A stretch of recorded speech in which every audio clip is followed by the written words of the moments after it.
सावंतवाडी, वेंगुर्ला आणि गोवा निरफणस प्रसिद्ध आहेत। आंबा इतक्या आकाराचे निरफणस 200 रुपयांपर्यंत विकले जातात। निरफणसाची भाजी आणि भजी खूप चविष्ट लागते। तर चला मग आपण निरफणसाची भाजी कशी बनवायची ती शैलेश ब्लॉग या पुढील एपिसोड मध्ये पाहूया।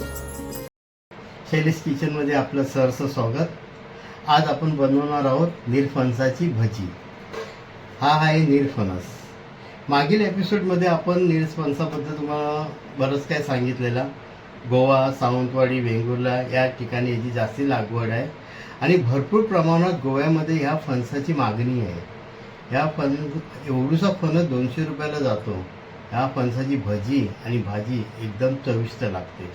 तर या एपिसोडमध्ये आपण या फणसाची भजी बनवणार आहोत, निरफणसाची भजी।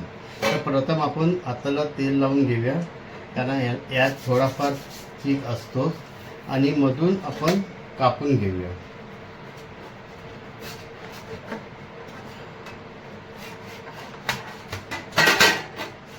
हे बघा, तर हे मधून आपण कापून घेतलेलं आहे। तर आतला गड आपण बाहेर काढायचा आहे आणि हे बाहेरच्या साली सुद्धा सोलून घ्यायचे आपल्याला। आणि नंतर त्याला मी कापा टाईप कापून घेणार आहे। मी असे लहान लहान कापे केलेले आहेत। आता हे कापे मी पाण्यामध्ये भिजून ठेवणार आहे आणि त्यानंतर त्याला मीठ, हळद, लाल तिखट आणि हिंग टाकून 15 ते 20 मिनिटं मी मॅरिनेट करून ठेवणार आहे।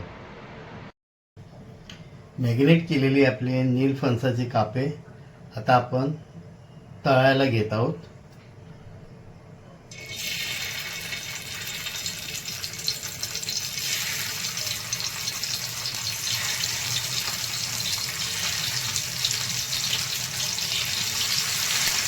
आणि निरफणसाचे कापे आपले तळून झालेले आहेत। आपण एक खाऊन बघूया।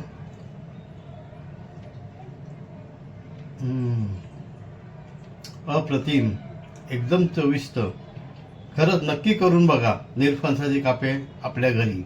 आणि हो, जाता जाता माझ्या चॅनलला सबस्क्राईब आणि लाईक करायला विसरू नका, यूट्यूब चॅनलला। धन्यवाद।